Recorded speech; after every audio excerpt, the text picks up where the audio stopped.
The Stephie Smalls Show on the Sports Gambling Podcast Network is brought to you by Underdog Fantasy. Sign up at underdogfantasy.com, promo code SMALLS, 2 L's, to get up to $1,000 in bonus credits. Looking for all SGPN's picks and podcasts in one convenient place? Download the free SGPN app wherever you get your apps.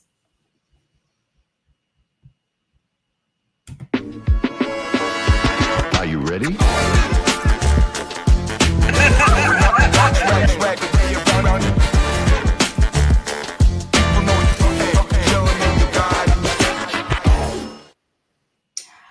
After yesterday, I never want to hear anyone tell me that golf is boring ever again. Welcome back to the Stephie Smalls Show. This is episode 13 already on the Sports Gambling Podcast Network. Hit like, subscribe, shoot us a review. If you rate and review the show on Spotify, we're giving away $100 to the SGPN store.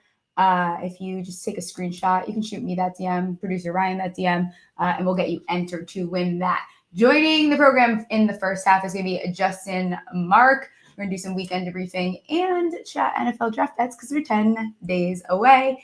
And then Byron of Fantasy Golf Degenerates is going to come on to recap that absolutely electric Sunday and take a peek at RBC Heritage. So without further ado, Justin Mark, host of the Old Fashioned Football, part of the SGPN family, huge whiskey guy. How's it going?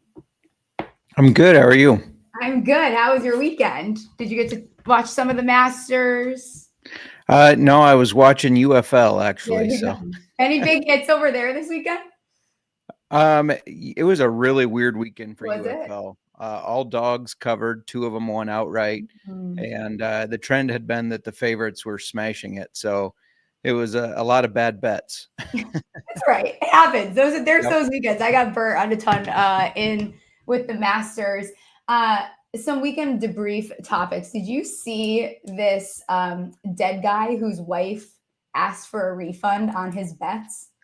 I saw some headlines on that. Yes, I did. Crazy. So this spouse, she requested a refund, and it was graded for it's like $100K in separate futures on the Boston Celtics to win the Eastern Conference and Finals. That's wild. You have to ride those out. All right. Got to wonder if she knew about him before he passed too. Did she know he bet that much? Yeah, I feel like she had to be a little bit aware. I'm not too sure about that. Anything this weekend happened of worth note that you want to mention? I mean, it just, like I said, UFL, I'm part of the UFL gambling podcast with Colby and CJ. It was a weird weekend, still cashed some prop bets. But yeah, I'm strictly football, so didn't watch any of the Masters, any golf, or get into any of that. I'm still ready for football, though, I will say. Like, I was thinking this weekend, I'm like, it's a Sunday. That Masters was good, but, like, I'm ready for NFL Sundays again. What about UFL Sundays? Come on. I know. I think you have to get me hooked. Do they play? Is it every weekend then? Yep. And who should I be rooting for? So maybe I need to get into the UFL. Maybe I can scratch my football itch. There you go. So the Stallions, the UFL is USFL and XFL combined. Okay. But the Stallions won the first 2 years of the USFL, and then they won the UFL. So the fact that they've won it 3 times is pretty impressive. They started a little slow this year, so now everybody's like, are they finally going to fall, or can they rebound and win again? How many teams is it in the? There's 8. 8? Okay. Yep. Got it. Who is like the worst team? Who should I be staying away from? Well, I thought it was the Houston Roughnecks, but they ended up winning this weekend. So, but their coach, Curtis Johnson, we give him a lot of flack on the pod, I guess. And this weekend, he had another moment where he asked why somebody was in the game. It's like, you're the coach. You should probably know why your guy's in the game. Right. Exactly. I think that sounds like that's your job is what that is a little bit there. Any matchups this weekend? Any bets in advance? How far along do they put lines out for it? I guess I've never bet UFL. Yeah, no, I think there's some out right now. It's kind of hit and miss on where you can find it. But so the Battlehawks were undefeated. DC took them down this weekend. Okay. They play Arlington, who's also been very strong this weekend. They're 2.5-point favorites. I think that's going to be the best matchup to see if they can kind of bounce back from that loss, or if maybe it was just the first 2 weeks they played teams that were less than par. Interesting. I think I'm going to have to play some bets for UFL and then scratch my football itch while we wait for the NFL draft, which is only 10 days away. Do you dabble in NFL draft betting, or do you wait closer to like? Yeah, so this is the first year that there's actually been a good selection of bets in Iowa. Okay. Or there was not a lot you could bet. So I don't know if some Doesn't new that rules stink? passed. I don't understand that. Like, why? It's ridiculous that there's some even like states where during like the regular NFL season you can't bet interception props, but other states can. Yeah. Like, what is it about like that specific prop that's offending that state? No idea. Just like, I mean, you can't play underdog in Iowa. I can play it. I can't play it in Michigan either. Yeah. I can play it in any state around me, but not Iowa. I don't get it. It's crazy. It's crazy. So have you placed any bets for the NFL draft? I've done a couple. Yeah. Okay. Yep. Okay. I think the QBs are starting to give me a headache now. Like it's starting to give 2022, like are guys moving up the board just because that's what happens with quarterbacks? Or is it closer to like last year where we are going to see? I thought that we were going to see like maybe see 4 quarterbacks. I felt that way. I'm feeling a little bit the opposite here on Monday morning with the quarterbacks. Yeah, no, I 100% agree. Aside from Cam Ward, there's so much argument on who's number 2, right? Who's the second quarterback in the draft? I know a lot of people love and a lot of people hate Shedeur Sanders. Mm-hmm. So that's going to be really interesting. I think Jackson Dart is going to have a better career than him. I think Sanders is a little overblown here, but maybe Dion's going to make some calls and get him drafted. Who knows? Yeah, and it's interesting because another thing that happened, we saw, I think it was this weekend, Derek Carr might not be able to play next year. Yeah. And now Saints are sitting at -170 to take a quarterback. Yeah. Is that the thing is you can't really count on the Saints. Like the Saints do the weirdest shit ever when it comes to the draft. Yeah. I mean, even if free agency, everything with building their team the past few years has been terrible. And, they have no edge rushing help. They have so many needs. I get that quarterback is technically the most important position, but who knows what they're going to do? They're kind of maniacs. They are honestly, they are maniacs. Like you never know what you're getting when it comes to the Saints. And I don't know if I said on my show, if I was on SGP, but like, I don't think they're the type of team to be like proactive in a way that they're going to like think in advance. Like, oh, Derek Carr, we have to move on eventually. Let's get our guy for the future. Like they're just not a team like that. They like to win. They're kind of always in like win now mode. Like they never fully fall off. So like, are they going to really go out and get Sanders? I'm having a hard time believing that. Yeah, no, I agree as well. And there's a lot of offseason hype even before the Carr news that they're kind of bought in on Spencer Rattler. So it's hard to know what to believe from them. Are they going to go with Rattler? Who knows? Oh, I don't think I want to see much Rattler next year, to be honest. I think we saw enough of that. I want to pull up the Saints odds right now and see if there is something for them to take other than let's see what the odds look like. I was only looking at, okay. So after the Saints, they're +600 to draft a lineman. Wow. That's actually the biggest gap I think I've seen on some of these teams. And then D-line edge is +750, tight end +900, cornerback +900. Does any of that interest you? I mean, if I'm the Saints, I need to get defensive line help. Yeah, I would bet that. +750 is a nice number for that. Yeah, for sure. It is, absolutely. Going back to the quarterbacks a little bit, Pittsburgh Steelers are another team, and they're slowly creeping towards it being the favorite for them to take a quarterback, +225. It was +340 last week. Does that look more like a Milroe situation to you, or are we like, is that where Dart goes? Because I could see that. Yeah, I could absolutely see Dart go there. I feel like if they wanted Milroe, they might as well have kept Justin Fields. I mean, they're very similar in the fact that they struggle with passing accuracy at times, but they run very well. So I think if they wanted to do that, they'd go with a guy that already knew the system. So I like Dart, or I like them waiting and maybe getting Will Howard. I think, Mike Tomlin likes those big bodied quarterbacks. So I could definitely see him going after him.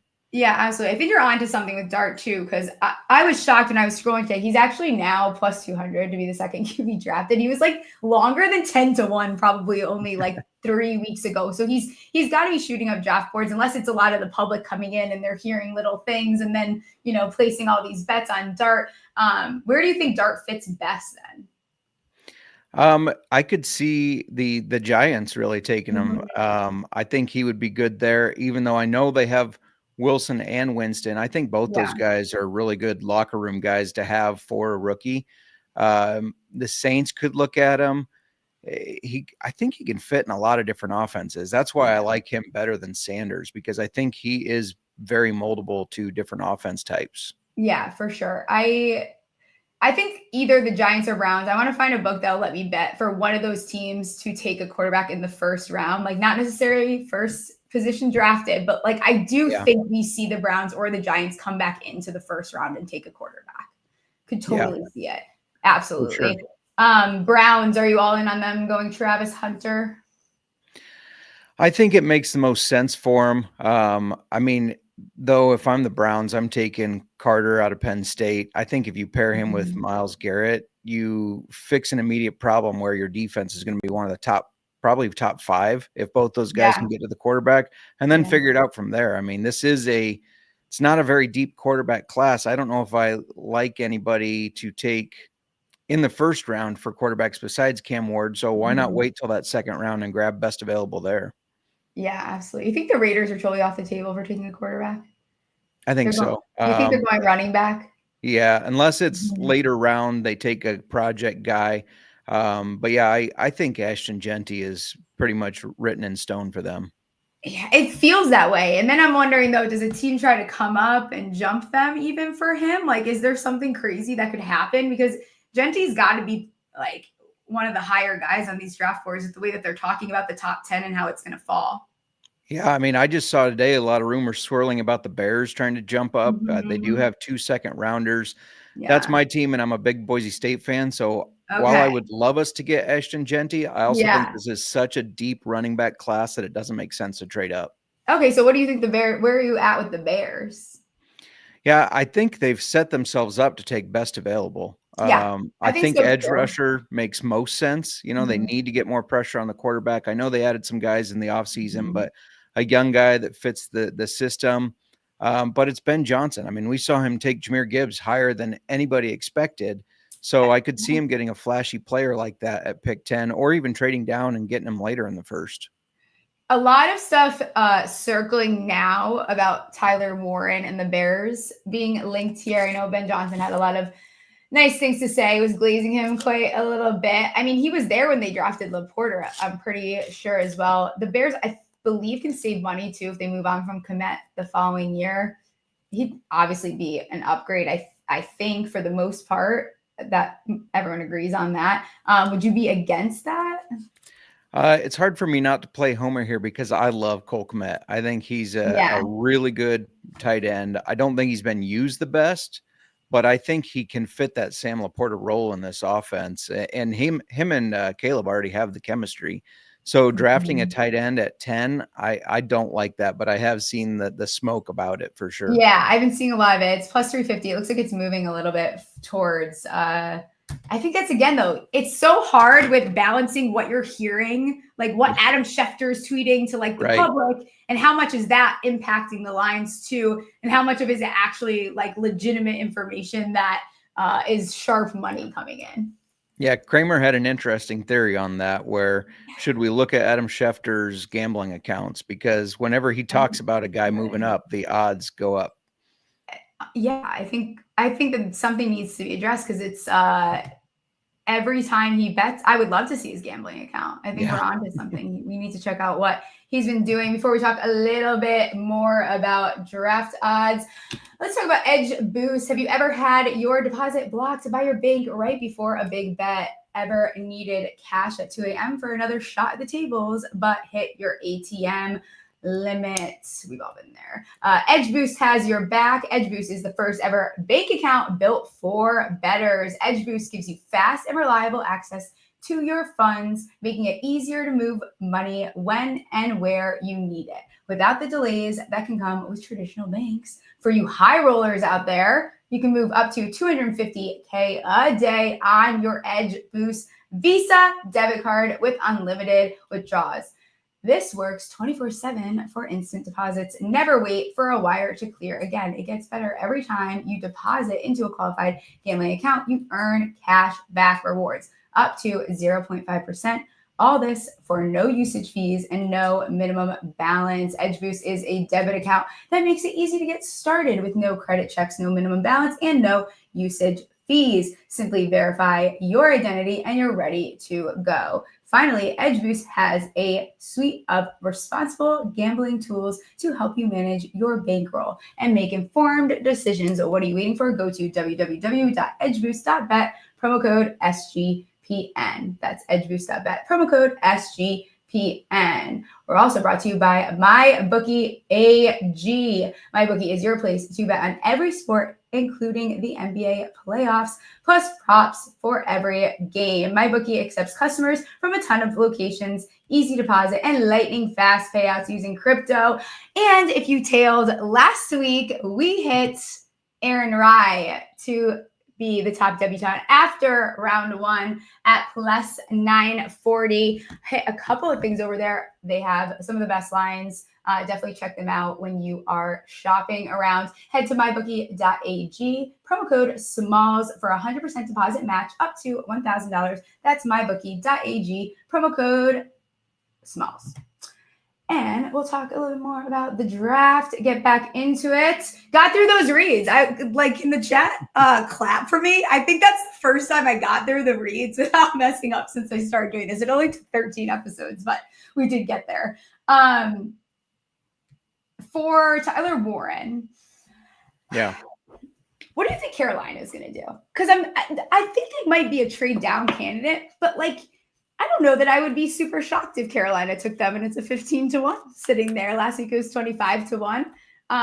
Would give Bryce Young an immediate weapon. I don't think Sanders that they drafted in the 4th round last year is going to stop them from making that decision if they do fall in love with him.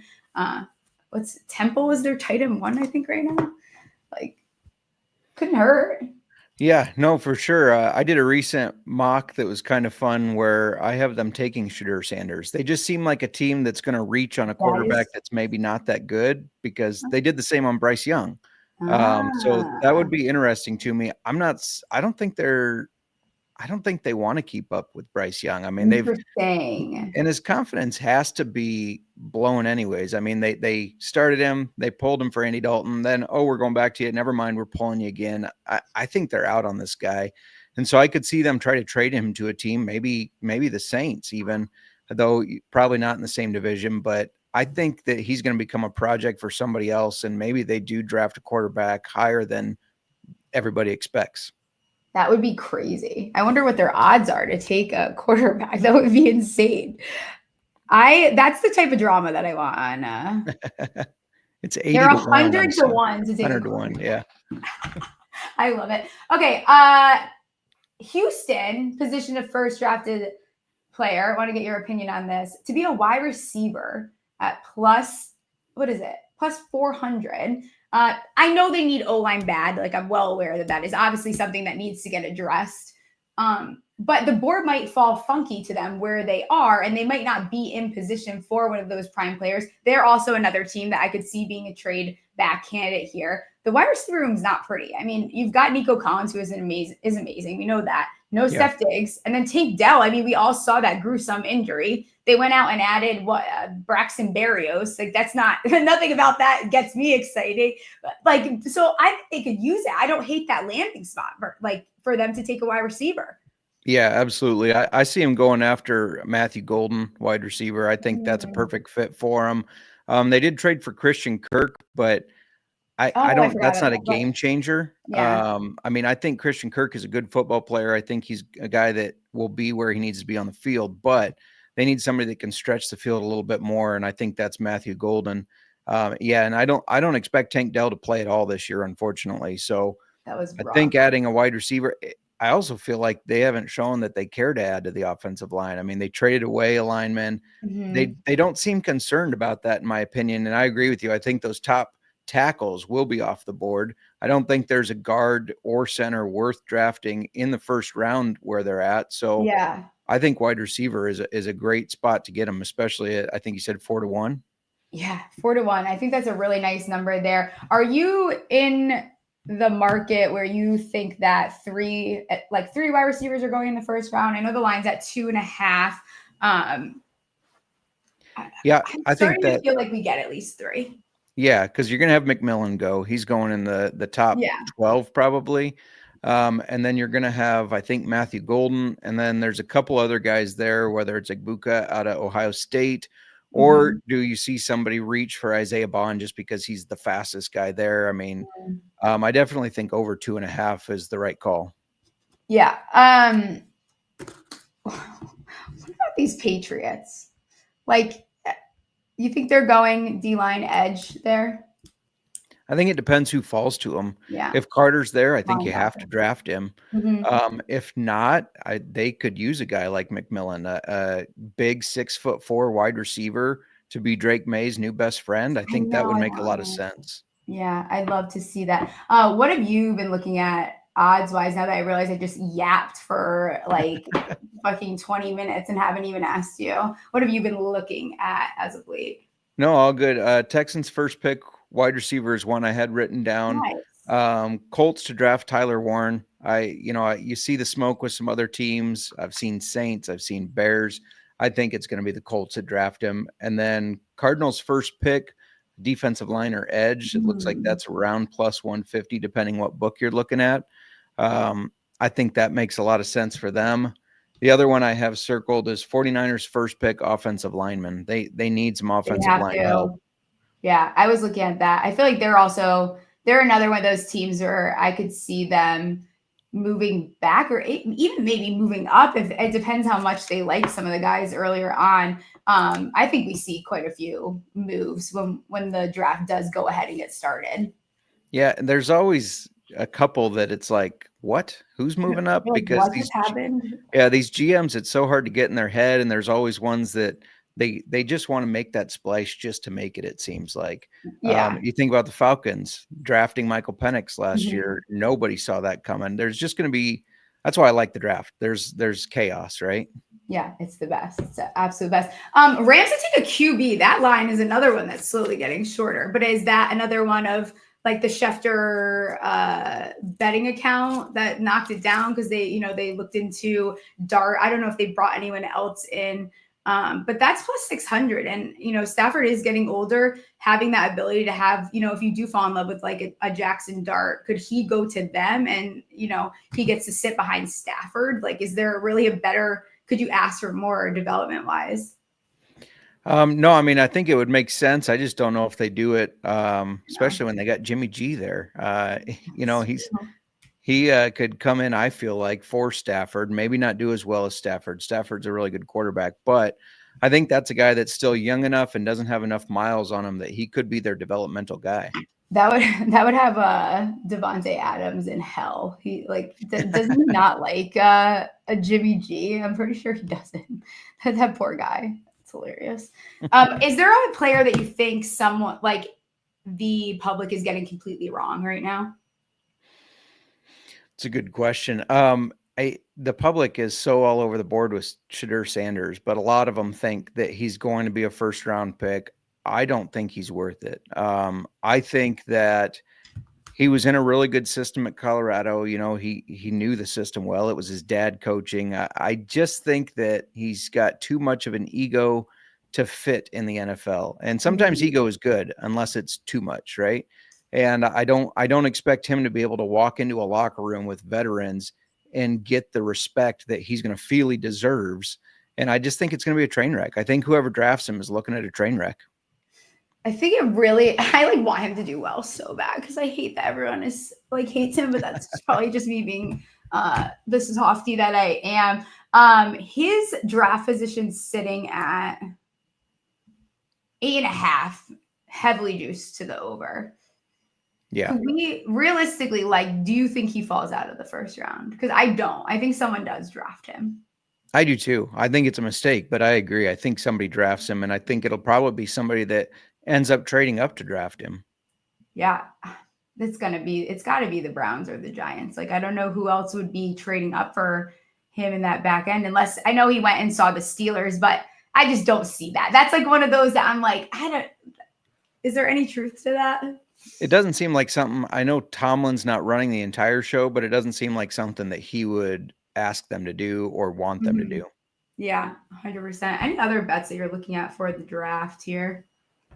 Those are the main ones that I gave out there. That my favorite one is still Tyler Warren to the Colts. I just think that's kind of another one that's written in stone. You can get Genty to the Raiders. I think it's minus 145-ish. It's a little juiced, but on the NASCAR gambling podcast, Cody Zeeb says you only pay the juice if you lose. And I think he's going to get drafted there. So yeah. And I always say the NFL draft, like I will take the juice all day. I don't care. Yeah. Like if I feel confident enough, like this is the type of event where I feel comfortable taking the juice. Yeah, for sure. Like there's no. What about running back wise? Where are you at running back? Do we see 3 go? Do you have a favorite outside of Genty? A personal favorite. I mean, I'm an Iowan, so Caleb Johnson, the Hawkeyes running back. I think he's going to be a hell of a running back, but it's just such a loaded class that I think teams are going to look at this the same way of saying we don't have to reach for a running back because there's so many of them that will fit. So I think I saw the lines at 2.5 for over under. I like the under. I don't think you see 3 go in the first round. I don't feel like teams are going to feel like they need to because you Right. you can just go ahead and wait. There's going to be options for you there in the second round, so you can go and take what best player available at a different position that you need. Yeah, 100% agree. I mean, I think Genty goes in the first round, and then maybe Omarion Hampton. But beyond that, I don't think anybody's worth that first rounder. So I think then you'll start seeing them maybe start to go in the second and third rounds. That I would love the Bears to take Caleb Johnson in the third round. I've heard Ben Johnson loves him too. So maybe that'll come true. Keep the Midwest guy in the Midwest. Yeah. You bring your guys to your home, bring them to your team. That's always the best. Hampton's draft position's at 19.5. The over is sitting at minus 180. I kind of like taking the under, thinking that the Cowboys are going to take him. Yeah. The Cowboys are a team where it's like now the steam is picking up. It's supposed to be wide receiver. I don't think they're going to take a wide receiver. I think they've proven the last year that they are very comfortable with their skill positions not being like in a good spot. I mean, they walked into last year, you look at their running back room and acted like it was no big deal when everyone and their mother knew that it was a big deal that their running back room looked like that. Yeah. And this year it's Miles Sanders and Javonte Williams. They need a running back. You can't keep playing this game. Like right. Deuce Vaughn, and it's not going well. Rico Dowdle, although he played a little bit better towards the end of the year, but they and the Cowboys have always played their best. Not that I care. I hope they continue to suck and not make good decisions, but they've always played their best football when their running game is strong. And you saw what happened when they didn't have that to rely on last year. Yeah, absolutely. That's another team that, if Shedeur Sanders is there in the second round, do they take him? Because Dak is not played super well. Dak keeps getting injured. Dak blows games. I mean, and then, you got the Dallas history with the Sanders. Do they take Shedeur Sanders? That would be an interesting angle. I could see them do that if he falls to the second, but I think since they just sent another, and I don't know what they do with all these random rounds to go get these random Mingo and now Milton, like they just send out these random rounds, draft capital to pick up these guys. But I could see if he falls to the second, I could totally see Jerry do that. Yeah, I completely forgot that they have Joe Milton. I know, me too. I forgot it today. I was on a show and I totally forgot that. That came out of nowhere. I don't think Dallas knows what they're doing. Well, Jerry Jones, I mean, he's getting just a little crazy. He's not all there, I don't think. He's not all there. Yeah. It's not going well. Final thoughts on the draft before I let you go. Yeah, I mean, I just as a Bears fan, I hope they make a good decision. And even though it's bad as bettors, really, I hope there's a lot of chaos. I mean, as a bettor, you don't want that, but it's fun to watch, right? Yeah, it's the best. Absolutely love it. Thank you so much for coming on. Let people know where they can find you, what you have this week, where we can get more UFL bets. Yeah, so I do the UFL Gambling Podcast on SGPN, and then I co-host Old Fashioned Football on SGPN with my wife. We talk football and we talk whiskey. So there's always whiskey and football going on there. Talking NFL news, bets, everything NFL basically. And later this month, we're going to have a distiller on. We've had distiller interviews in the off season, which is always fun to kind of get interesting takes from where they're from, their background. Because I guess going into this, before I talk to one, it's like I assume they all went to school to become a distiller or whatever, but the backgrounds are very different. And so that's always interesting to learn. Those are always, like, doing those types of interviews are always awesome. Please go follow J-Mark at JMark Football on X, Twitter, whatever you prefer to call it. And we'll have to get you on soon after the draft to react to whatever your Bears do. Absolutely. Thanks for having me. Yeah, of course. See ya. Time for my bonus underdog pick'em. Underdog pick'em. You can play any sport and win up to 100x. My next guest is a golf guest. And we're not stopping with golf just because the Masters is over. Here's a pick'em entry that I like for the RBC Heritage. Xander finishing position better than 10.5. Tom Hoagie better than 20.5. And can't fucking do anything. Can't lay finishing position better than 10.5 to get 11.3. 8x your money.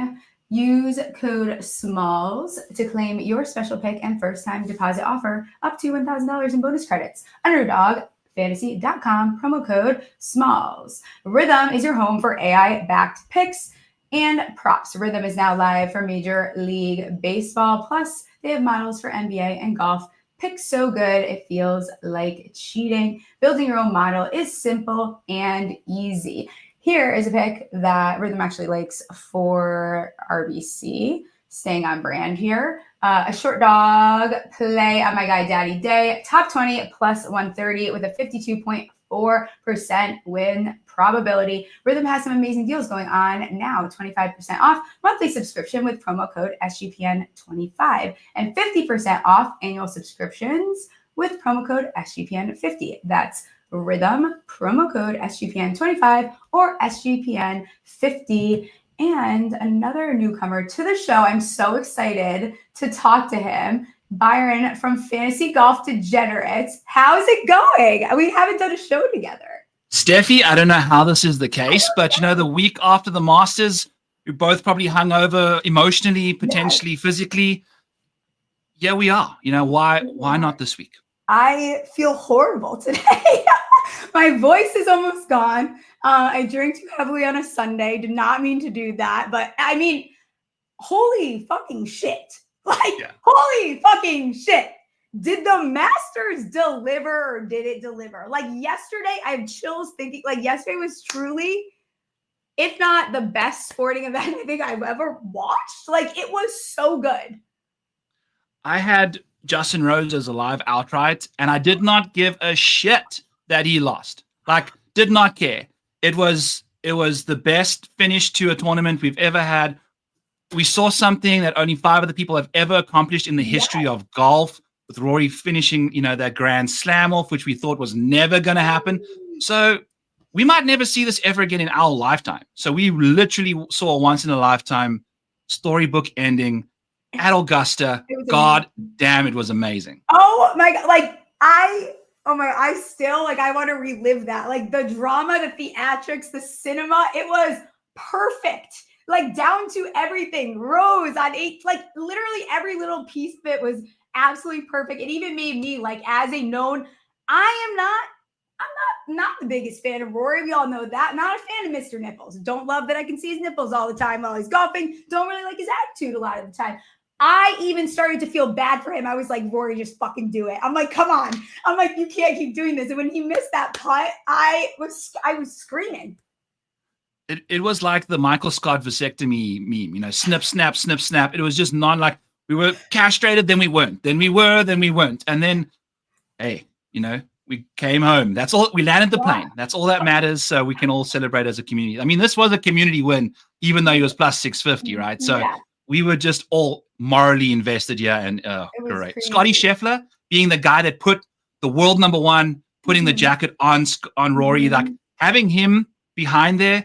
Maybe Tiger is the only other better real option, really, in my opinion, to be putting the jacket on Rory. Yeah. You're going to see that photo for the rest of his life. That's going to be such a cinematic photo. And Scotty in the background, I think, was just even, the cherry on top. Oh yeah. And like Rory, like he definitely for a while, like I think Scotty, having his come up and all the attention and being the number one, like he had said, like in a lot of the pressers, like Scotty's the best player. Like when he's out there, that's intimidating for anyone because of how he is. So like it's such a beautiful moment for him to be putting the jacket on him. So congratulations to Rory, excited for him. Bryson was painful. That was just absolutely brutal. Like the greens got like fast, and then his putting was, I wanted to stab my eyes out. It was horrible. When the scientist works on a bit of a softer, slower Augusta, and still, use the formulas and the test tubes and whatever you need, but you got to be an artist of some sorts when it gets firm and fast like it did on Sunday. And he mentioned it, he kind of didn't adapt to the greens. I think that's his biggest issue is dealing with the green speeds. But Stephie, he led the field around the greens, strokes gained. And prior to this year, he'd only had one round where he gained half a stroke around the greens in the last 4 Masters. This year, he led the freaking Masters around the green. So he's evolving he's a Pokemon right now, but he doesn't know what he's evolving into. Just the one that's got all the characteristics, So I think he's definitely someone to keep an eye out. The ball striking really struggled with the irons. Yeah, absolutely. And another guy that there's one guy that just annoyed does Cam Smith give a fuck about golf anymore? Or like, what are we doing? I have this I have a massive wig that I use. I usually have a beard. I shaved that off to keep the stash for the show. Yeah. Cam Smith, diehard lover boy, and disappointing is an understatement. I hope Greg Norman is very happy with what he did, and poached all those guys to go over there, because Cam Smith is the best Australian option to win the Masters, in my opinion. Given what he can do around that golf course, short game wise, all he needed to do was keep hitting the golf ball like he was before he went to LIV. When he won the Open Championship, no, off we go. Now he's fishing. Now he's wearing a freaking Grayson or Gray suit on the Augusta driving range, like a sport jacket. And brother, the moment I saw that, I knew it was over. It's just, and I banged the table for him. Like I was like, you guys are not paying attention. Like he plays well here. Like we're gonna be good. And then he could not have been more disappointing. And I just don't feel like he's even playing to his potential. That's the frustrating part. Like some of these guys, at least there's emotion in it. I didn't see an ounce of emotion out of him. No, it's like Samson. I think he needs to cut his hair and just figure his shit out again. It's sad. It's his first miscut at Augusta in his career. I think if he never wins a tournament at this golf course, I will be disgustingly sad. Like he's built for this place. And I want to see Cam Smith walking around here with the mullet at like 70 years old, 60 years old, just still short gaming his way around this golf course, But we're not probably going to get that anymore unless he gets his shit together, Yeah, that is tough. Another guy that really pissed me off, Lowry with the 81.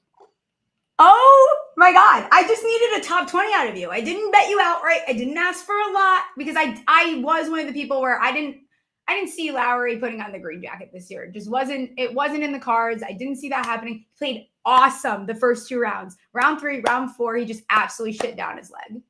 Yeah. Justin Rose and Shane Lowry entered Sunday in the same position on the leaderboard. One won $2.2 million and the other won $100K. Like, what a meltdown that was, But I think it was Rory. I think it was all God. I think his best friend had a legit chance to smash the Grand Slam, and God, Rory probably said, "You know what, buddy? I'll just give you $2 million. Apologies for you playing badly." He was right there down the walkway when Rory won. I think it was just too much for Shane. Now this week, maybe there's like zero expectations for Shane.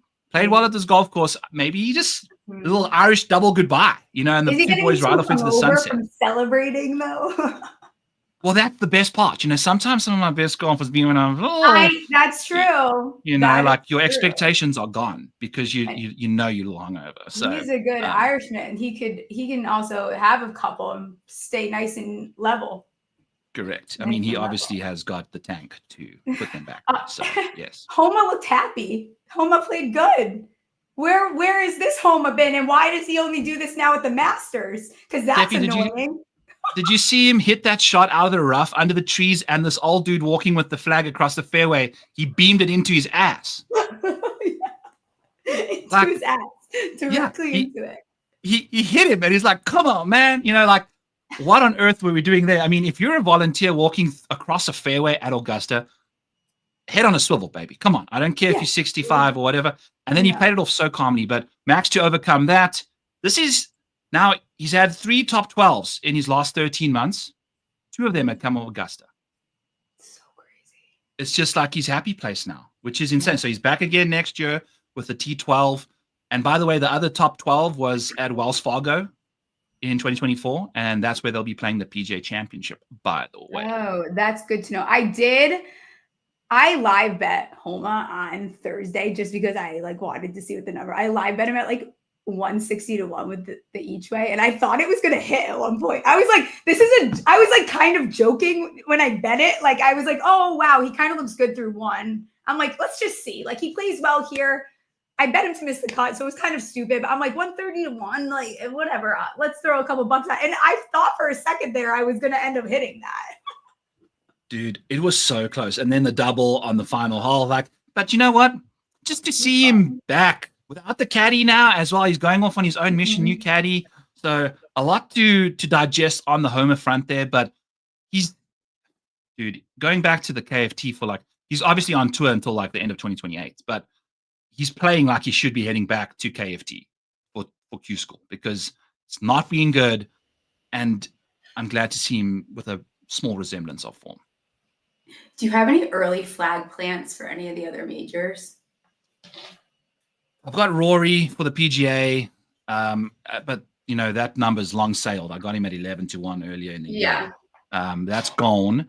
I'm contemplating Bryson or Xander for the PGA as the second big name, and then just going to double bullet those 2 dudes. So Bryson at 18 isn't terrible. I think he's obviously showing he's like the new Brooksy. Me and Kenny just got done with the Fantasy Golf Degenerates show, and he said Bryson's the new Brooks, where at Liv he doesn't necessarily pop hard, but when he gets to the majors, it's like the biggest YouTube video of his life every time 100%. He shows up and plays great. So I like him at 18.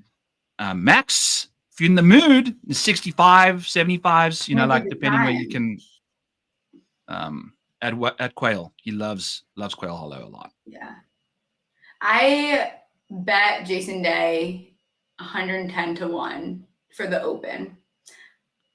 And I just think a Jason Day big win really is coming. I know that I do talk about him a lot, but he's playing good golf now. I'm allowed to talk about it because he's actually playing good golf.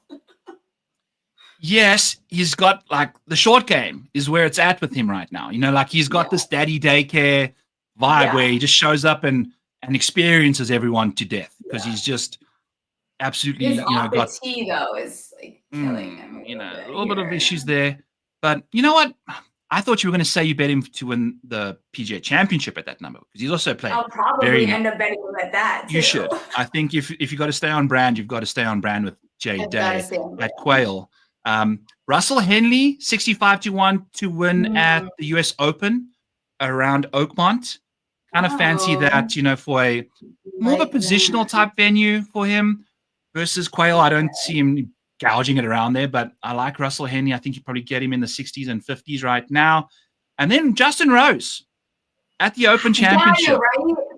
At some point he's got to do this. His back-to-back T2s now in majors, and the Open Championship is basically home for him. So I think that would be such a fun way to end it. Someone saying he's one of the most unlikable golfers, and I was like, what about him is unlikable? I find him wholesome. Yeah, he's so wholesome. I mean, imagine having to witness that, in the back of his head, I'm sure he did say, I would love to be the guy that completely steals Rory's Grand Slam from him, but 100%. But at the same time, to have him there, because they Ryder Cup buddies and just sharing that moment with him, I think he's the ultimate professional. Now I'm blocked by him on X, unfortunately. Back in the day, Spencer and I got into it about Cam Smith and Justin Rose as the most popular golfer on tour. Rosie retweeted Spencer's thing, And then I came at Rosie with some photoshopping that I wanted to, advocate for Cam Smith a little bit, and I got blocked. So that is funny as hell. not ideal, but I can still see stuff now, which is at least cool with the new X rules. That's good. Yeah, we appreciate him. I think I also would say that I'm like, I don't think there's anything unlikable about Justin Rose. Like the way he congratulated Rory, like how can you even say that he is like an unlikable human being? Like anyone else would have at least pouted a little bit. Like he could not have been more happy for Rory. More happy. He's a South African born guy as well. That's probably where he gets that likability from too. So, yes. I think you got Bobby Mack across the line as one of the greatest debuts in a Ryder Cup. When we all thought, Bobby, what the hell's he doing on the team? He was Rosie's partner. Great guy. Great guy. Love it. RBC, what are you looking at for guys? What do you look for here as far as getting into your model and all the handicapping? Yes. Playing some good golf. You're not going to just necessarily, unless you got some good course history at this golf course, you're not going to necessarily just overpower a golf course by, having that skill set. You got to be tidy off the tee. You got to have some good iron play from 125 to 200. Yes. And I just think having good form with some good course history is just a perfect blend. This is a course that typically shows up the guys that play well here. They play well here routinely. Spieth, Cantley's, all those dudes. So I've kind of peppered 45 and beyond type thing, and kind of still looking for a big name at the top. But we'll see what you have to say. Maybe that leads me to promised land. I feel like lately I've been such a brat about not wanting to bet the top, but kind of have to do it. Is Xander back? Because I don't think I can get there this week, but I want to get there. But I think he's gonna. Okay, remember when he was in the top 10 cycle and all we got was top 10s? I think we're gonna go back to a top 10 cycle. I think he's gonna go back into one of those, and then he's gonna get wins are gonna come at the towards the end of the season, because I can just see it now where the top 10, it's just that top 10 thing over and over again, and people just are so frustrated. His chipping and putting last week, there is things to his last 2 years, you're 18 and 4, but Xander always plays well. There's not a lot of courses that you can find a bad course history. That's why Xander is hard to evaluate sometimes. Correct. You know what? I'm totally cool just betting him at plus 110 for a top 10, because like you just said, that's his market. He's always there. Yeah. The short game is the concern for me right now with him. And if we wait for it to show up, it's going to show up for 2-4 rounds, whatever, and the books are going to overreact, and then all the good numbers are gone. So either you got to try and be early on Xander, or just bet his floor, given the rusty-ish short game. I'm cool going with the top 10 bet on him instead of placing the outright at still relatively short numbers, given he's not necessarily been in contention for a lead just yet, so still getting there, I'd say. To everyone's surprise, I did bet Spieth, but I used my boost. For some reason, they let me use my last Masters boost on this week, so I got him 69-1. It's real nice. Let's go. Yes. Hell yeah. Hell yeah. And I bet Berger too. I didn't realize he was gonna be as popular as he was. Don't love when that happens. He lost her on the green at the Masters T21. Don't love that he's popular. He hasn't played here since 22. What, the last 21, great 13 and 3. He plays great here. So I like what Berger's doing. I don't even know what that number was that I got. On Berger, I think I was seeing 65s on him. Okay, yeah. I don't know. I think betting a little bit further down the board is probably where I'll find myself. Are you back in on Fitz? We know his obsession. Everyone's going to hear that all week. Fitz loves it here. I'm also blocked by Fitz, by the way, so he won't be finding himself. Am I naming all the guys? You're blocked. How many and Phil Mickelson. Those are my 3. Those are just the 3 guys. I want a golfer to block me. I'm not blocked by any golfers. I'm only blocked by Lewis Riddick and some of the ESPN guys. I think it's probably for the best. Golfers are fun. We need them to kind of interact with us on X. So kind of giving them a hard time in the replies probably wasn't the smartest thing. But that was before I was, wisdomist like I am now, kind of thing. But I was dumb, wild, and free back then. What about Sepp Straka? You liking Sepp Straka this week? 40, 45 to 1? Did he? I think I can go back. I think even though I felt like he was going to play better last week. What did he finish at? You missed the cut. So like, Oh, yeah. and which is cool. That's why you know, I don't know, because he didn't finish. Well, he's been great all year. I know. I think this event after the Masters is also why I'm a little tentative to go to the top of the board. I want hungry guys. You know, the I want the middle guys of that missed the cut and they rested. Like yes. Well, Augusta will kick your ass, you know, so you got to make sure that you're good to go. And if they played well at Augusta, maybe they're still kind of riding those laurels a little bit. If they played badly, are they playing badly? They're going to bounce back. Maybe guys that haven't even played Augusta are good options, you know, because they had a week off and kind of relaxed. But Akshay Bhatia, 70-1, 65-1. Gosh, you're naming all my guys here. He may get lost walking through the trees. We might never find him again, blending in there. But this golf course suits him. He's created some impressive iron play at this venue. He's been playing good golf, you know, like even if you don't get to him outright, top 20 on Akshay, not a bad option whatsoever. He's been rattling off those like crazy. I'll say Bud Coley. Yes, Bud Coley was really high in my model, like sitting way, way up there. So I think I am totally back in. I love me some Coley bets. Like he used to be my top 40 king. I would just bet top 40. You were good to go every week. It was great. And the books gave you nice numbers. But yeah, good, really good fit for him here. Yeah. And that top 40 was crazy. He had like an over 50% top 40 rate and then like one top 5. So those numbers are just, you know, now he's switched that up on us. So our top 40 is no longer a thing there, but playing good enough. Yeah. Still a nice number for outrights. Players, Valspar, Valero, 3 consecutive top 10s for him. You know, lots of good going on there. Yeah. You know who I'm never on the right side of, so I won't get there. But I think I'm going to remember to bet him next year at the Masters. Maybe not necessarily outright. But like Sanjay M, I'm just always on the wrong side. Like I'm always on the wrong week. Like with him, I tried to bet him. It doesn't go well. He's off a top 5 at the Masters. Accurate driver of the ball. Solid iron play. He's played well here also. I don't know what he's sitting at. I won't get there outright, but I could see him being very highly tipped this week.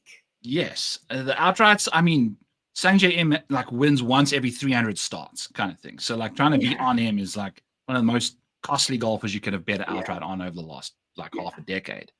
Yeah. But finding some groove, you know, top 20, never a bad situation for him.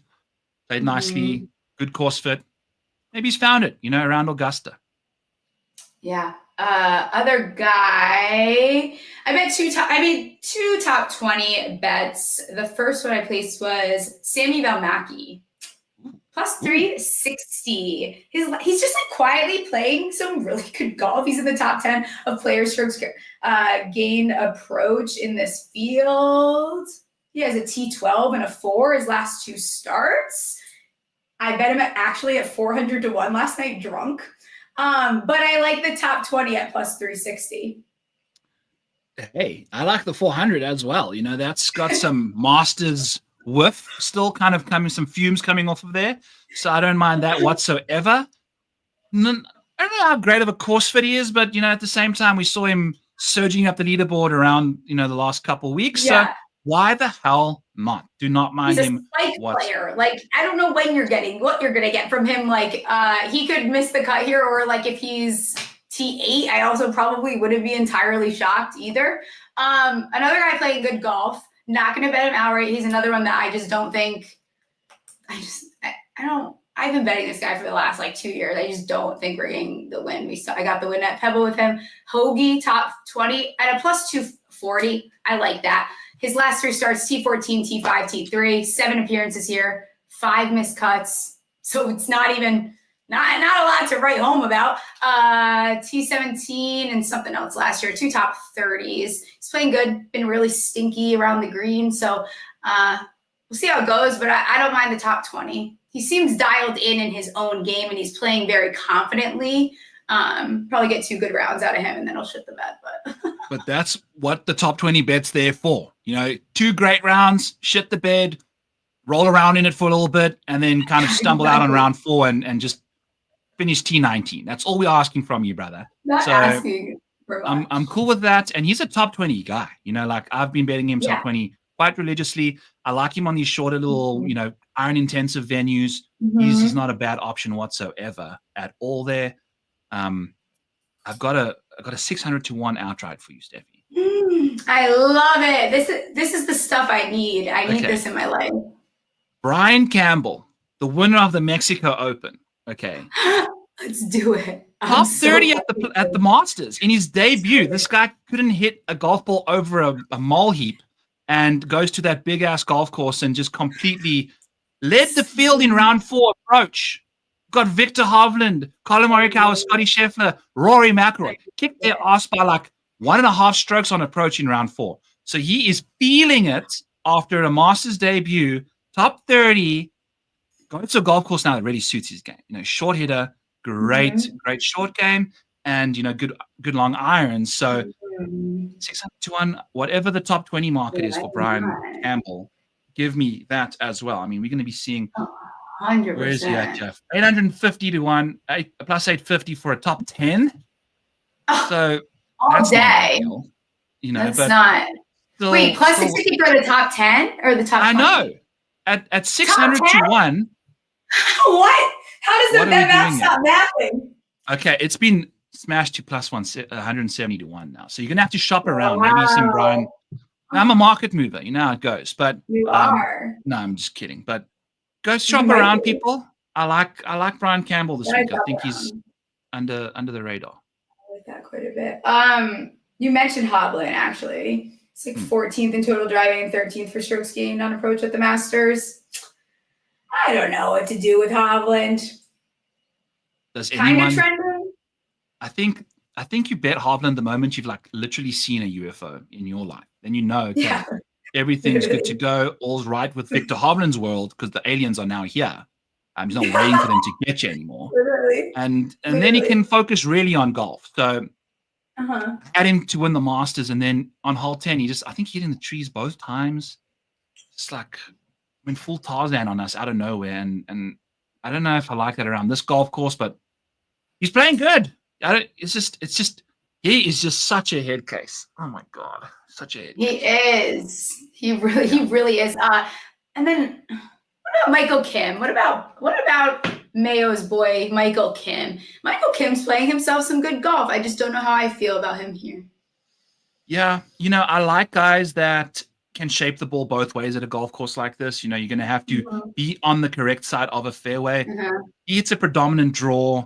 So on the draw holes, money, but when you got to whip it around some fadey holes kind of thing, not ideal, but playing great golf.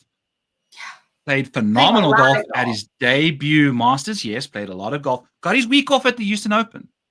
No, at the Valero, sorry. Oh, yes, played he did. That's enough. right. After he won, yes. Yeah. Finished high enough to kick Ben Griffin out by a ball hair of a fraction point there. And now Ben Griffin's playing Corrales.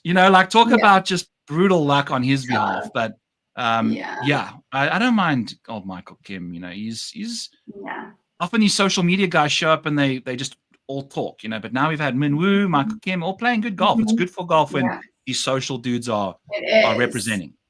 It is. Anyone else that you want to mention here? I saw Lucas Glover pop for me in my model, but he hurt my feelings so tremendously last week. So I'm taking a little break from Lucas Glover. We're on a break. Okay. I think he's done that with I think he wishes he could do that with his wife right now as well. But hey, he's a great course fit. Keep an eye on him as the week goes on. Maybe he plays nicely on Thursday and off we go. Rio hits Itsuni. You can find it like 200-1 on him. Get the each way places if you can. Bet the top 10 along with that. He's sneaky. Valero and Valspar, both good finishes at those two courses. I think they compete. If you ask me about this kind of like positional venue, can he make a 6-foot putt when he's on camera? No. But he can hit it to like 3 feet and make those. So I'm cool with that. I see David mentioning Dunlap. Holy fucking shit. Dunlap stinks. He does. 30 strokes lost off the tee in the last 8 rounds of golf for Nick. Like, sir, Yeah. what that is. I have like no comments about it. Like, I don't even know what to say. I did a breakdown of his swing on X over the Masters, and no.